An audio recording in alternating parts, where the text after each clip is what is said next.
नमस्कार, simple recipe चॅनलमध्ये तुमचं खूप खूप स्वागत आहे। आज आपण मसाला शेंगदाणे करणार आहोत। मसाला शेंगदाणे आपण कमी तेलामध्ये एअर फ्रायरमध्ये करणार आहोत। त्यासाठी काय काय साहित्य घेतले ते बघूया। 1 वाटी शेंगदाणे घेतलेत। शेंगदाणे निवडून घ्यायचे। त्याच्यामध्ये खराब झालेले शेंगदाणे असतील तर ते काढून टाकायचे। अर्धी वाटी चण्याच्या डाळीचं पीठ घेतले आणि पाव वाटी तांदळाचं पीठ घेतले। बाउलमध्ये शेंगदाणे टाकूया, चण्याच्या डाळीचं पीठ टाकूया, तांदळाचं पीठ टाकूया, 2 चिमूट हिंग, छोटा पाव चमचा हळद, छोटा अर्धा चमचा लाल मिरची पावडर, छोटा 1 चमचा काश्मीरी मिरची पावडर। काश्मीरी मिरची पावडरमुळे रंग छान येतो। काश्मीरी मिरची पावडरला तिखटपणा कमी असतो। छोटा पाव चमचा जिरा पावडर, छोटा पाव चमचा काळी मिरी पावडर, छोटा पाव चमचा ओवा घेतलाय। ओवा हातावर क्रश करून टाकूया म्हणजे ओव्याचा स्वाद छान लागतो। छोटा पाव चमचा काळं मीठ। काळं मीठ टाकल्यामुळे शेंगदाण्याची चव खूप छान लागते। छोटा पाव चमचा आपलं नेहमीचं मीठ। सर्व मिक्स करून घेऊया। याच्यामध्ये तुम्ही तुमच्या आवडीनुसार चाट मसाला, आमचूर पावडर टाकू शकता। याच्यामध्ये 2 चमचे पाणी टाकते। सर्व मिक्स करून घेऊया। हाताने सर्व व्यवस्थित मिक्स करून घेऊया। याच्यामध्ये 2 चमचे तेल टाकूया। जो आपला पोहे खाण्याचा रेग्युलर चमचा आहे तो घेतलाय। सर्व मिक्स करून घेऊया। आपण हे शेंगदाणे डीप फ्राय न करता एअर फ्रायरमध्ये करणार आहोत।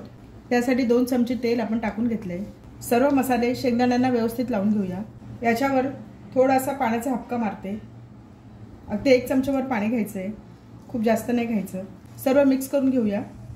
शेंगदाण्यांना सर्व मसाले व्यवस्थित लावून घेतलेत।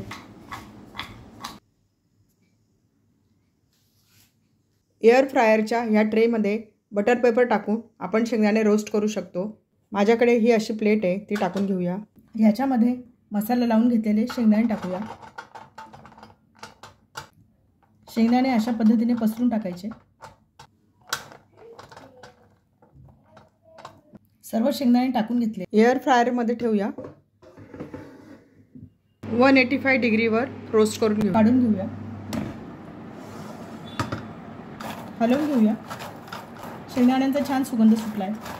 परत बेक करायला ठेवूया। 185 डिग्री सेल्सिअसवर 14 मिनिटं बेक करून झालेत। शेंगदाणे काढून घेऊया।